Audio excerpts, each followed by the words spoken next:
Today is July 13th, 2025, and exactly 1 year ago today, I was here at the Butler Farm Show grounds, which is located outside the city of Butler, which is in Butler County, Western Pennsylvania. And that day, there were a lot of firsts for me. It was the first time I ever went to a political rally. I'd never been to one before. It was the first time I ever witnessed, or should I say was in close proximity to a murder. It was the first time I ever witnessed an assassination attempt, and it all happened right here at the farm show grounds 1 year ago today. Now, that day was a hot one. I mean, it was a scorcher. Myself, a good friend of mine, his wife, and his son, we attended the rally. We got here about 3 p.m., which was kind of late, and we had to park about 3/4 of a mile away. Security lines were really long. We didn't know if we were going to be able to get into the rally by the time that it started. But eventually, the line started moving, and we found ourselves about 75, maybe 80 yards out in front of the stage. Now, the rally took place right in front of these buildings right here. This is a new building right here. The stage was somewhere about where that building is sitting. We were standing somewhere right out in here, but it looks totally different now. Now, it looked much different that day because there were thousands and thousands of people there. And I'm not a big fan of crowds, but the atmosphere, it was like the farm show or a carnival or a parade. Everybody was happy. Everyone was real polite. You know, you were talking to people in the crowd, asking them where they were from, sharing stories. It was just a really nice atmosphere.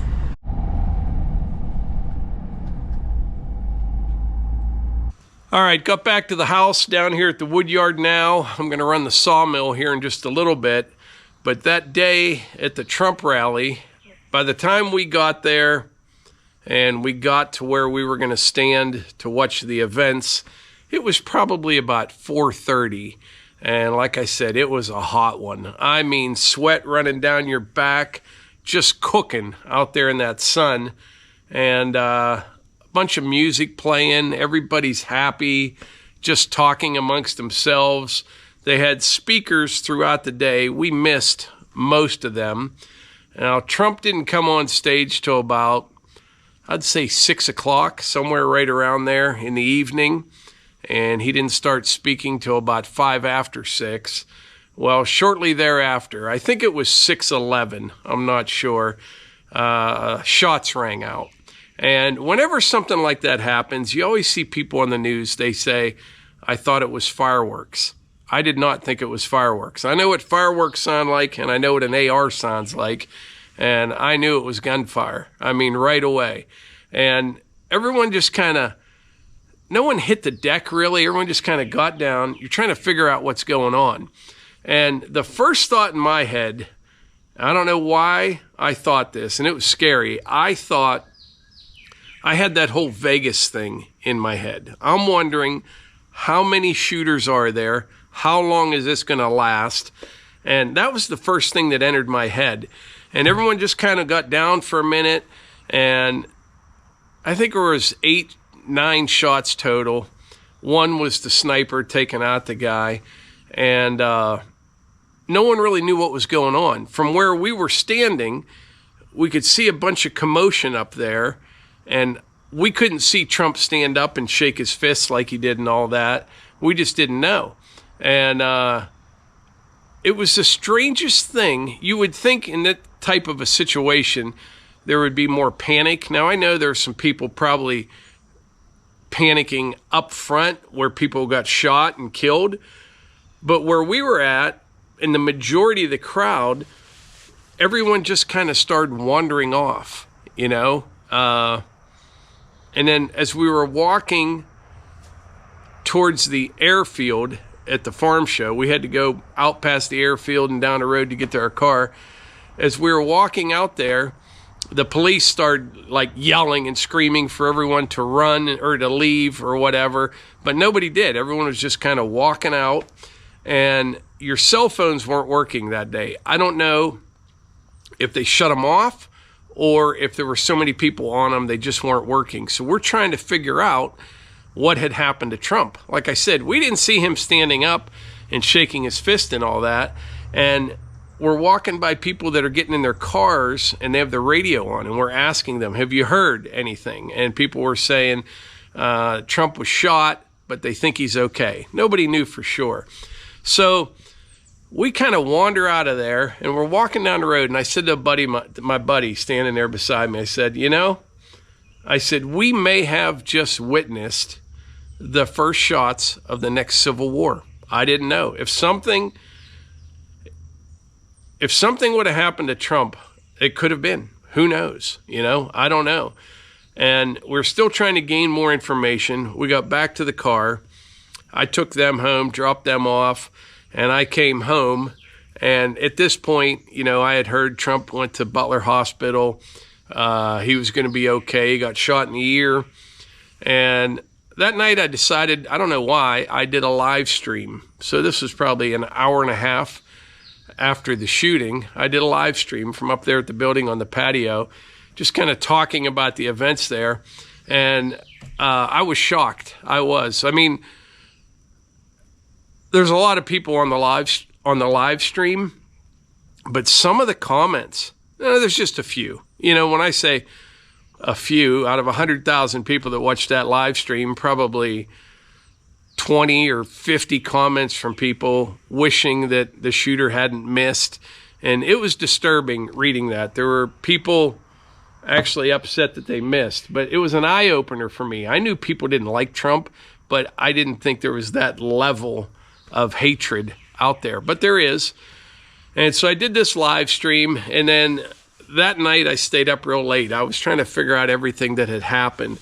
And when I saw that video of Trump standing up, shaking his fist and yelling, fight, fight, fight, whether you like the guy or not, and I know it pains you to admit it for those that hate Trump, that was unbelievable. That was.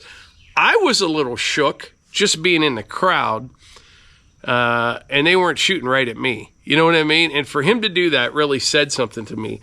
But that night about midnight, I said to myself, he is going to be the next president. There is. After that, and him surviving that, I just knew he was going to win the election. I did.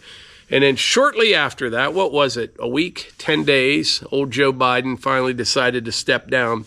All along, I thought Biden was going to drop out of the race, but I thought he was going to do it earlier in the year, in the spring. I said, there is no way he can continue, And then remember the debate between Trump and Biden? That was, just a few weeks before the assassination attempt. I mean, it was a horrible showing by Joe Biden. And then, everybody that told us he was fine all of a sudden started telling us he wasn't fine, which anybody paying attention knew he wasn't fine. Biden steps down. Next thing you know, Kamala Harris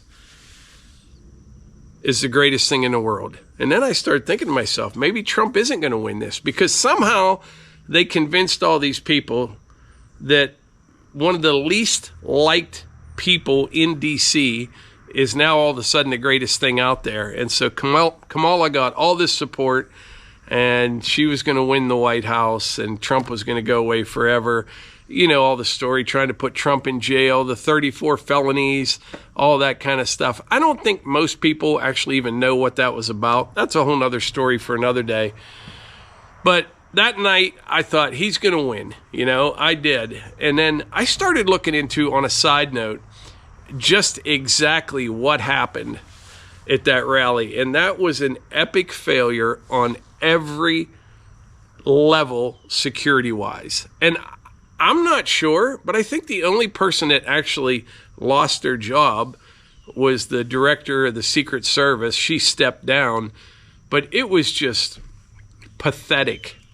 It was. Only two possibilities. They let it happen, or total incompetence.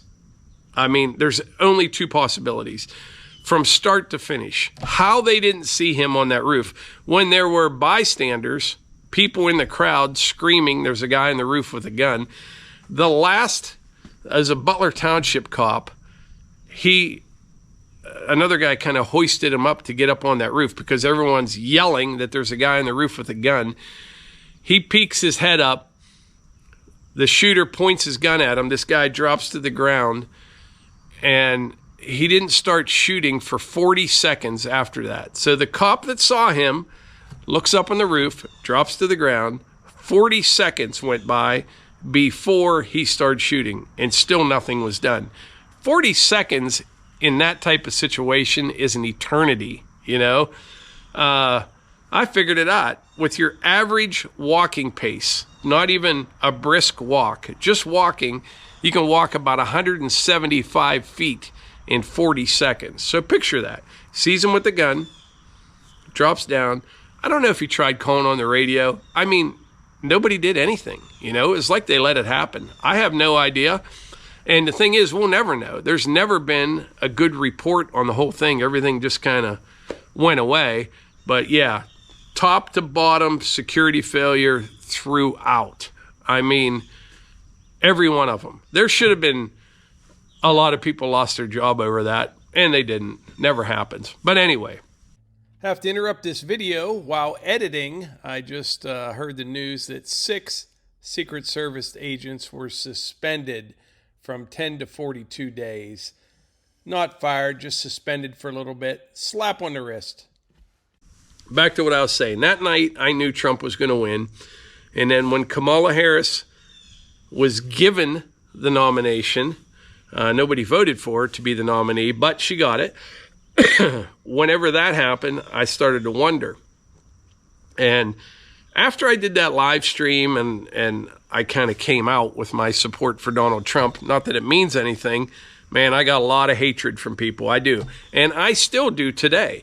Every day I get a question or a comment, I should say, from people, multiple comments about Trump. Now, am I going to agree with everything that Donald Trump does?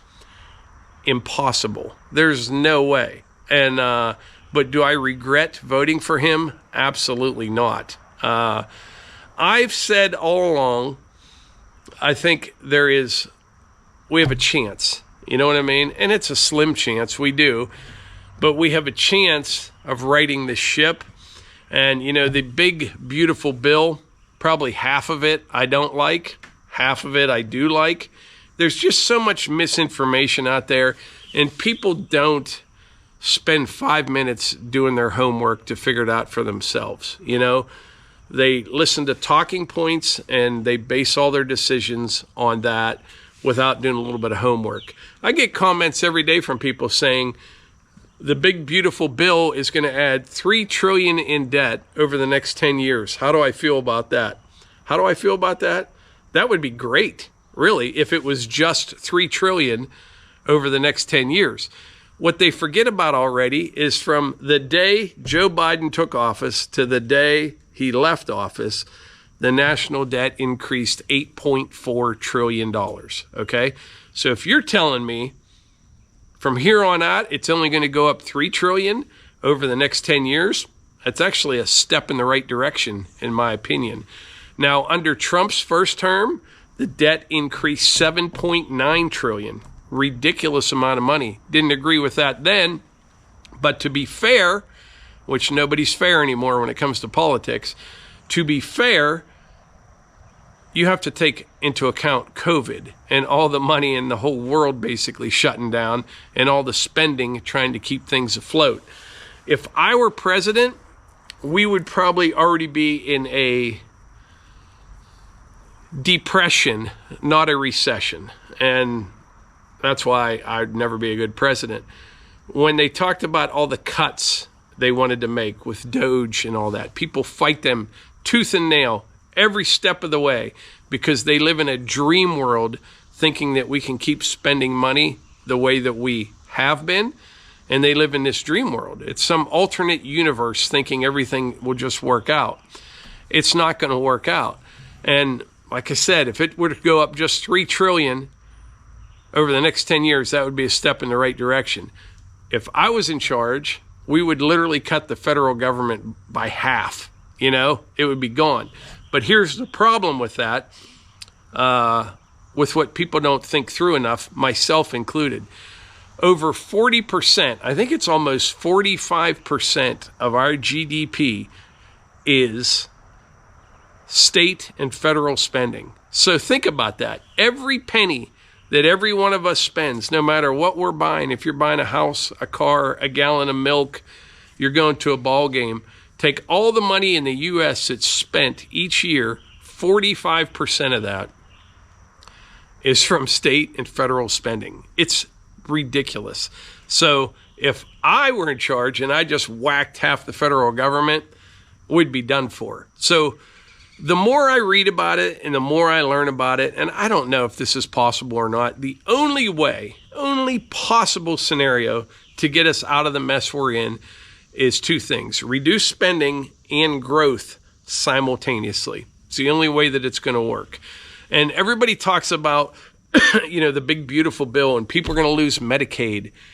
Did you even read any of it? They didn't. They're not losing Medicaid. They did put a work requirement in.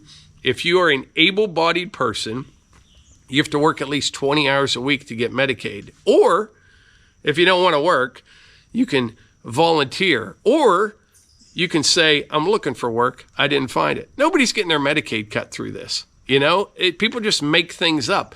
And everyone talks about equality and fairness. So I work about 15 hours a day, and that's the truth.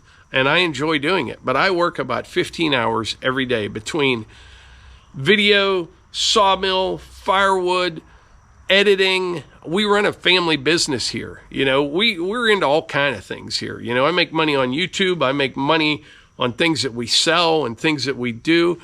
I work 15 hours a day. I pay $1,500 a month for health insurance. And that all started with the Unaffordable Care Act under Obama.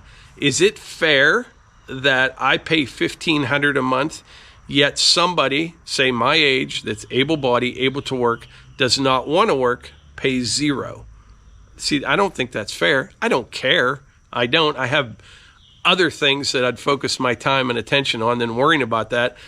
I'm just saying, if you're going to preach equity and fairness, that's not fair at all. But like I said, do I agree with everything Trump has done? Absolutely not. Do I think it's a step in the right direction? I do. I think he's putting a Band-Aid. You got to stop the bleeding. And I think it's just a small Band-Aid, but we're all to blame for a lot of this. Just getting to the point that we let it get to this point. We all just celebrated the 4th of July the other day, and I have to laugh. I'm guilty of it as well. You feel patriotic, you love your country, and it's a great country, don't get me wrong. But we went to war with the British back in the day over a tiny, tiny, tiny little tax, a fraction of what we pay now. Yet everybody waves their flags and celebrates how free we are and how great this is. Yet our forefathers went to war over just a few percentage points of tax, over basically nothing. Taxation without representation. And now we debate things like, should an illegal immigrant have free health care? I mean, we are so far gone. I don't think there's any fixing it. I don't. I think it's nearly impossible to fix it at this point, but I think we have a chance. We do. But until people start to realize we can't keep spending money we don't have, when they're talking about, and there have been some cuts made to the government, which I applaud that. I think that's a good thing. But some of these people, I have people that I know, on Facebook, the federal workers, there's no money. Not only is there no money, there's like $37 trillion less than no money. That's how much money we have. It's going to get to a point where all taxes collected go to just the interest on the debt. So if you're worried about a few cuts now, I'd worry about what happens when we get to that point, because it's over. It is. And I don't know. I know I'm just rambling on here, but I'm trying to give you some idea of my thought process.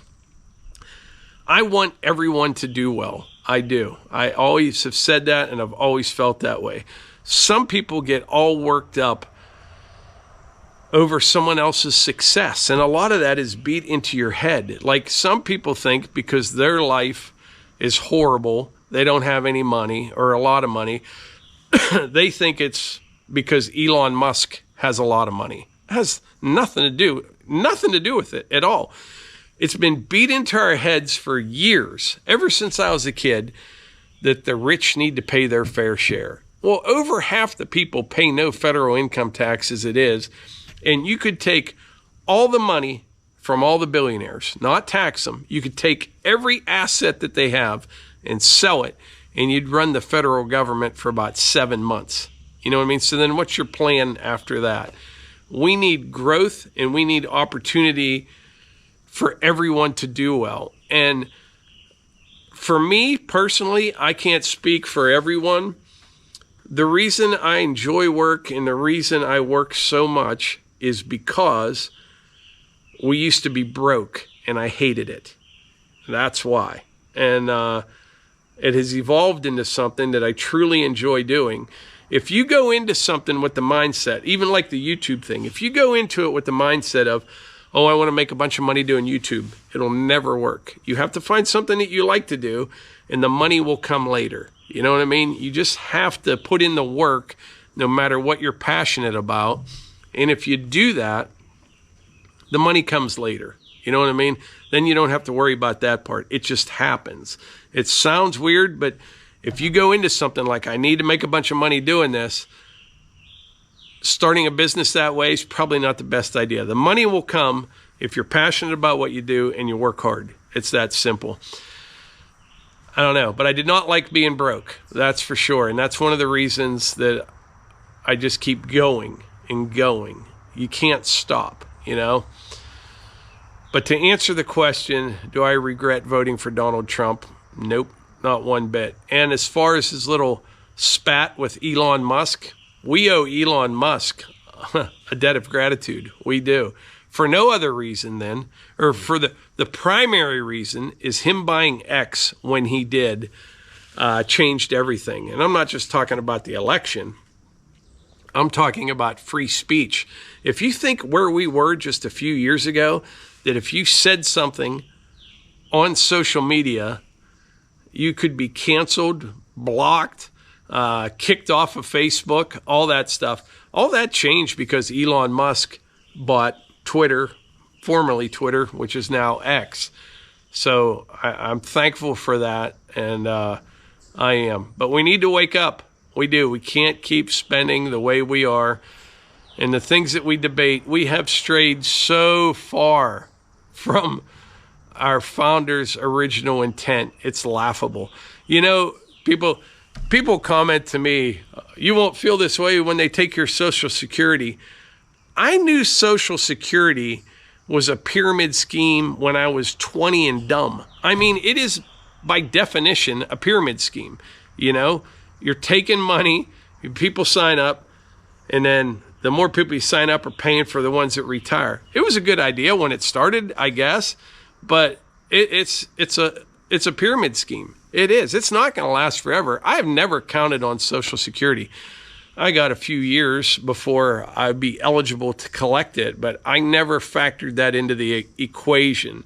And it's a shame because we've all paid so much into it all these years, and we'll be lucky to see anything, especially the younger people. That's the other thing. How's it going to work out? People aren't having as many kids as they used to, and you got more and more people retiring, and there's going to be less money going in and way more going out. Story of our lives. But anyway, I think that's about it for today's video. I got to get the sawmill and go from there. But anyway, I have been rambling on long enough. I hope you're having a great day. Even those of you that are pounding on the keys right now to type some nasty comment. I hope you have a better day. And I appreciate y'all being here. I really do. And I'll catch you on the next one.